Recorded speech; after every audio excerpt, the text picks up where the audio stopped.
बारे में, contribution overall clear है। अब हम लोग बात करें कंट्रीब्यूशन पीरियड के बारे में। Contribution period and the benefit period.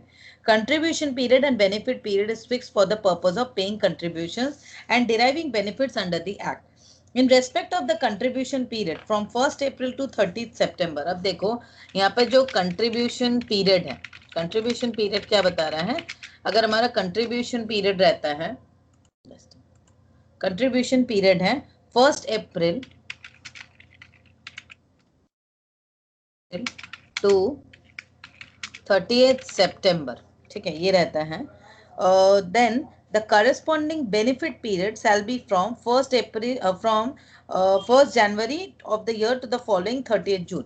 अब जैसे ये मेरा कंट्रीब्यूशन पीरियड है, तो इसके लिए मेरा बेनिफिट पीरियड जो है, benefit period would be 1 April to 30 September के लिए 1 जनवरी से, मैंने फॉलोइंग 1 जनवरी से 30 जून, ये मेरा रहेगा बेनिफिट पीरियड। तो कंट्रीब्यूशन पीरियड है अप्रैल टू 30 सितंबर, उसके लिए मेरा जो बेनिफिट पीरियड हुआ 1 जनवरी टू 30 जून, ठीक है। और इन बिटवीन इसके बाद भी रहेगा ना, and in respect of the contribution from 1 October to 31 March. अब यहाँ पर 1 अक्टूबर टू 31 मार्च भी तो हम पेमेंट करेंगे ना, जैसे 30 सितंबर के बाद 1 अक्टूबर टू 31 मार्च, ये जो मेरा रहेगा मैंने कंट्रीब्यूशन पीरियड, कंट्रीब्यूशन पीरियड, इसके लिए हमारा बेनिफिट पीरियड क्या रहेगा, सीधी सी बात है 30 जून के बाद जुलाई से 1 जुलाई टू 31 दिसंबर, ये होगा हमारा बेनिफिट पीरियड, ठीक है। ऐसे पर यहाँ भटको मत जाओ पर 1 जुलाई से 31, ठीक है, ये हमारा बेनिफिट पीरियड होगा। ये in the case of a newly employed person, the first contribution period shall commence from the date of his employment and the corresponding first benefit period shall commence on the expiry of 9 months from the said date. Rule 2 regulation 4, मतलब rule 2 regulation 4 क्या बता रहे हैं, for newly joint employ, उसका जो contribution period है, contribution period तो वो जब से ज्वाइन करेगा वो उस दिन से स्टार्ट होगा, ठीक है, from the date of joining, उस डेट ऑफ ज्वाइनिंग के हिसाब से कंट्रीब्यूशन पीरियड में वो जाएगा, राइट। एंड जो बेनिफिट है, फर्स्ट बेनिफिट जो है उसको, फर्स्ट बेनिफिट जो है उसको shall commence, it shall commence on expiry of 9 months from date of joining में DOG लिख दिखा है, ठीक है। The daily rate at which sickness benefit is payable to an insured employee during the period of his sickness is called standard benefit rate. देखो ये भी important है, what is standard benefit rate? Standard benefit rate किसको बोल रहे standard? The daily rate at which sickness benefit is payable, daily rate at which sickness benefit is payable, ठीक है, sickness benefit is payable to an insured employ during the period of his sickness, मतलब the daily rate at which sickness benefit is payable during the period of sickness, during the period of sickness, उसको बोल रहा है standard benefit rate, ठीक है। समझ आया? ये यहाँ तक क्लियर है? क्या क्या क्लियर है यहाँ पे बोले कि हम समझ रहे हैं, मतलब पढ़ते जा रही है, समझते जा रही है, भूलते जा रही है क्या? Very good. तो बात कैसे करना है? कंप्लीट तो करना पड़ेगा ना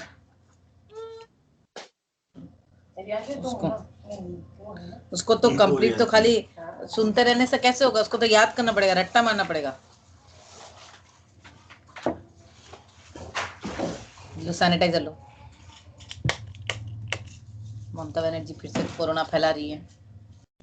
क्या पता, स्कूल तो सब खुल जाने के बाद, नर्सरी टू 12 पागल हो अप्रैल गया, में। पागल हो गया लेकिन सब। ऐसा 9,000 केस निकला, आपको पता है मुंबई में एक दिन में। डराओ मत, आके डराना शुरू मत कर। सच में एक दिन में निकला। चल मैं रजिस्ट्रेशन में आ गई, थोड़ा सा बैठो तुम, हाँ, पंखा चला दूं। नहीं। चलो रजिस्ट्रेशन, अब किसी कंपनी को, किसी फैक्ट्री को ईएसआई के अंदर रजिस्ट्रेशन करना है, ठीक है। The registration of a factory or establishment with the ESI corporation is the statutory responsibility of the employer under section 2A. Section 2A क्या बता रहा है?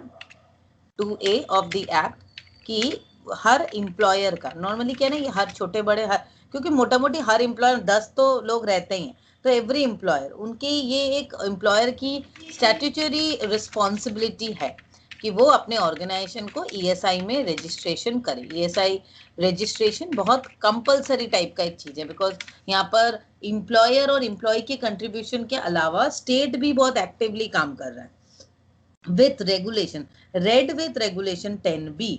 तो ये section 2A red with regulation, actually देखो ये सारा मैं शॉर्ट में लिख रही हूँ सो दैट एग्जाम के टाइम में तुम याद रख सको ये सब पॉइंट्स, ठीक है।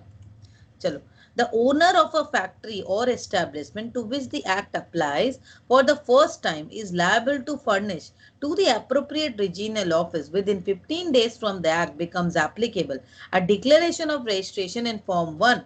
यहाँ पे क्या बता रहा है कि जो भी ओनर है, ठीक है, उसके ऊपर ये एक्ट एप्लीकेबल है, उसको अपने अप्रोप्रिएट रीजनल ऑफिस को विद इन 15 डेज उसको एक डिक्लेरेशन देना पड़ेगा। मतलब डिक्लेरेशन जो है सबमिट करेगा कैसे? Declaration to be submit in form 01।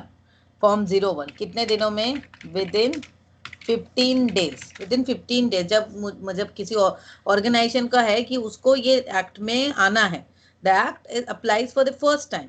अभी मतलब क्योंकि फर्स्ट टाइम वो आ रहा है, applicable for the first time, तो क्या होगा, उसको फॉर्म सबमिट करना पड़ेगा 01 with in 15 days. On receipt of Form 1, the regional office will examine the coverage and after it is satisfied that the act applies to the factor will allot a code number to the employee। अब देखो after this क्या पड़ेगा, जो corporation है, जो हमारा ESI corporation है, corporation क्या करेगा, वो वेरीफाई करेगा, सारे डॉक्यूमेंट्स को वेरीफाई करेगा एंड देन अलॉट और ईएसआई कोड अलॉट करेगा टू दैट रिस्पेक्टिव फैक्ट्री, ठीक है। The forms for the registration of employees are the declaration form and rerun of the declaration form covering letter. The principal employer should get the declaration form filled in by every employee covered under this scheme। ये देखो, ये हम लोग करते थे, जो registration होता था ना, रजिस्ट्रेशन के टाइम में हर एक एम्प्लॉय का फॉर्म हम लोग को सबमिट करना पड़ता था, एम्प्लॉय के फॉर्म फॉर रजिस्ट्रेशन, जिसको भी हमको कवर करना है। The statutory registers to be maintained up to the date are. अभी जो स्टैट्यूटरी रजिस्टर्स है उसके बारे में बता रहे हैं कि स्टैट्यूटरी रजिस्टर्स क्या क्या है। Statutory registers to be maintained up to date, मतलब तुम्हारा ईएसआई अगर मेंटेन कर रही हो तो उस ऑर्गेनाइजेशन में कुछ डॉक्यूमेंट्स मेंटेन करने का ज़रूरत है। जैसे first is registers of employees, ये तो रहेगा ही सबसे पहले, मतलब सारी चीज़ें हार्ड कॉपी में रखनी पड़ती थी हम लोग को, मैं खुद इसको मेंटेन करती थी तो मैं जानती हूँ कितना टफ होता था। Accident book in which every accident, मतलब एक्सीडेंट बुक में जो है ना सब चीज़ रखनी पड़ती थी, इन which every accident to employees during the course of employment is recorded, मतलब छोटा बड़ा कुछ भी हो। देन द इंस्पेक्शन बुक, एक इंस्पेक्शन बुक होता था to be produced before N inspector और एनी अदर ऑथराइज्ड ऑफिसर, ठीक है। As and when required certain other forms such as ESIC 32, अब देखो कुछ अदर फॉर्म्स भी रहते थे जैसे ESIC 32, इसके बाद 37, then 53, 71, 72, 86 and 105 shall be filled up। मतलब as and when required वाला ये फॉर्म है, जब जो ज़रूरत लगेगा उसके हिसाब से ये फिलअप करना पड़ता था। अब मैं उतने सारे फॉर्म्स तुमको अभी नहीं बताना चाहिए, ठीक है। एडमिनिस्ट्रेशन, अब इसका एडमिनिस्ट्रेशन जो है ईएसआई का एडमिनिस्ट्रेशन कौन करता है? ESI एडमिनिस्ट्रेशन, ESI का एडमिनिस्ट्रेशन कौन काम करता है? The scheme is administered by the corporate body called the ESIC, Employee State Insurance Corporation.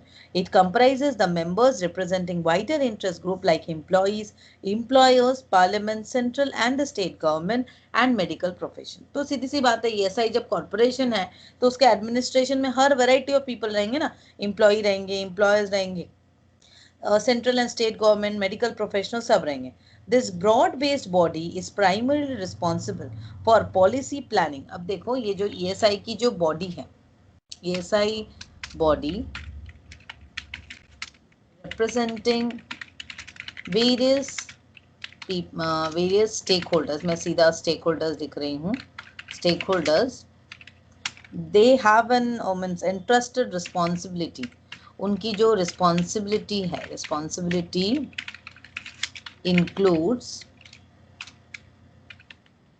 responsibilities हैं that start from policy planning, उनको कोई भी policy planning, then decision making जो भी करनी है, decision making and overseeing the functioning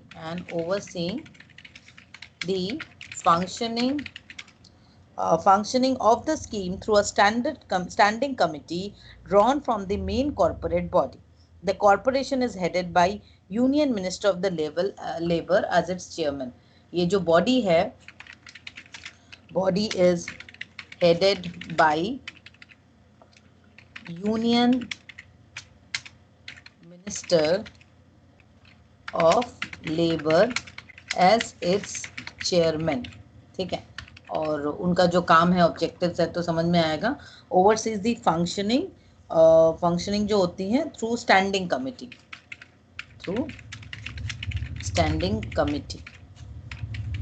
ठीक है. The chief executive officer of the corporation is the director general, who is an ex officio of the corporation and its standing committee. तो CEO होता है ना, CEO of ESIC, Employee State Insurance Corporation, उसको हम लोग director general भी बोलते हैं. Definitely he is an ex officio member of the corporation and standing committee. He is responsible for the formulation of policy, overall supervision, coordination and liaison with the central and state government. The ESIC has set up a network of regional and local offices over the country for implementation of the scheme. Each regional office is under the charge of regional director. The regional office maintains all the record. देखो यहाँ पर क्या, अभी जो office है, state में एक office है, पर एक ऑफिस तो नहीं होगा. जैसे सियालदा में तुम लोग का ESIC का मेन ऑफिस है, अब वहां पर एक होने से तो नहीं होगा. इसके अलावा भी रीजनल ऑफिसेस छोटे छोटे अलग अलग जगह पर है. जैसे बेहाला साइड के लिए एक अलग है, उधर जोका के तरफ में है, तो ऐसे अलग अलग जगह के लिए अलग अलग है रीजनल ऑफिस. तो वहां पर भी सारे रिकॉर्ड्स मेंटेन करते हैं. The medical benefit is administered by the concerned state governments, except in Delhi and Noida area of UP, where the corporation runs the medical units directly. ये दिल्ली के लिए ये अलग केस है. ठीक है, आज इतना